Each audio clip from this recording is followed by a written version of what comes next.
नमस्कार, मैं हूं शशांक और आप देख रहे हैं दी खेल मंत्रा। आज भारत के उस खेल की बात करेंगे जिसे हम सब सोता हुआ शेर कहते थे, लेकिन आज प्रशासन ने उसे वेंटिलेटर पर पहुंचा दिया है। साल 2026 की शुरुआत और भारतीय फुटबॉल के मैदानों पर गोल के जश्न की जगह सन्नाटा है। 2 जनवरी 2026 को हमारे कप्तान गुरप्रीत सिंह संधू, पूर्व दिग्गज सुनील छेत्री और संदेश झिंगन जैसे खिलाड़ियों ने दुनिया के सामने हाथ जोड़ दिए। उन्होंने कहा, हमें बचा लो, भारतीय फुटबॉल पैरालाइसिस का शिकार हो चुका है। लेकिन इस त्रासदी की सबसे बड़ी विडंबना जानते क्या है?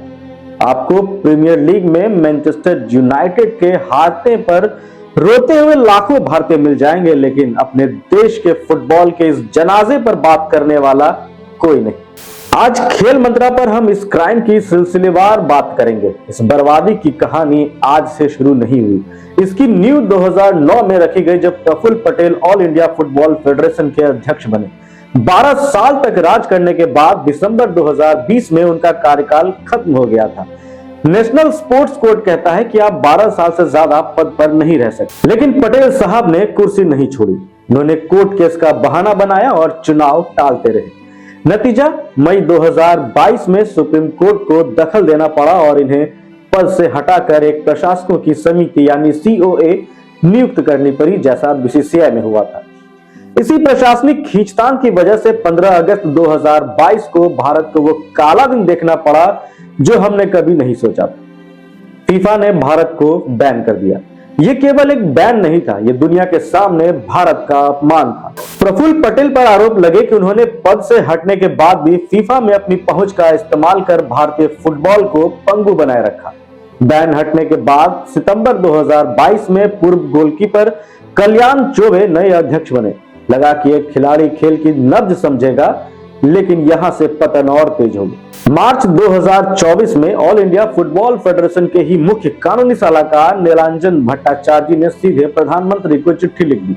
उन्होंने सीधे शब्दों में आरोप लगाया कि टेंडरों में हेरफेर हो रही है, बिना कंपटीशन के करीबी लोगों को ब्रॉडकास्टिंग के ठेके दिए जा रहे हैं और महासंघ के क्रेडिट कार्ड का इस्तेमाल निजी जूतों और सामानों की खरीदारी के लिए हो रहा है। हालांकि चौबे ने इन आरोपों को नकारा, लेकिन इन विवादों ने विदेशी निवेशकों और प्रायोजकों को भारत से कोसों दूर भगा दिया। अब बात करते हैं उस टाइम बम की जो 15 साल पहले टिक टिक करना शुरू हुआ था।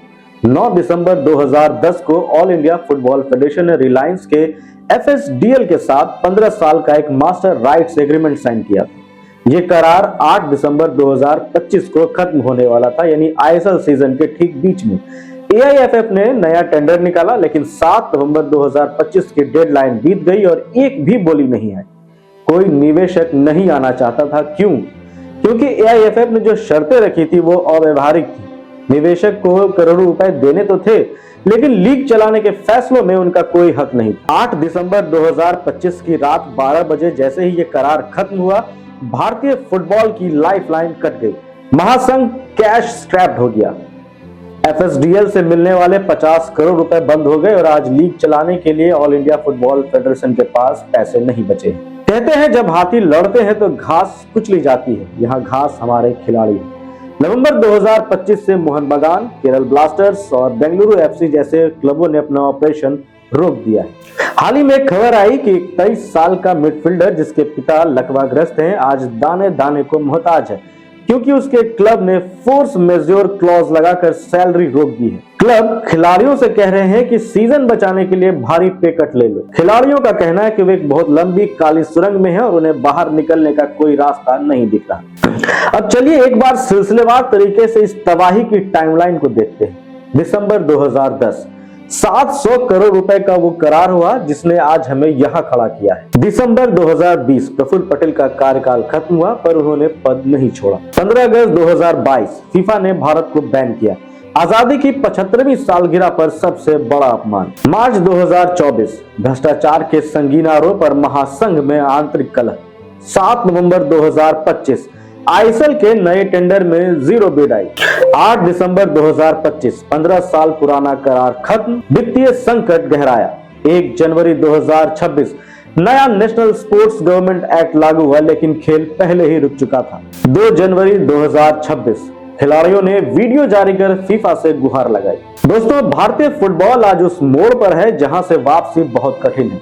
ऑल इंडिया फुटबॉल फेडरेशन अब 15 फरवरी से लीग शुरू करने की बात तो कर रहा है, लेकिन बिना पैसे और बिना विजन के ये कैसे होगा कोई नहीं जानता।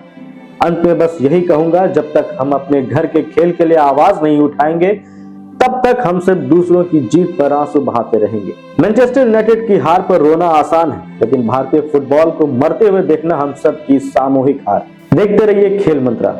Thank you.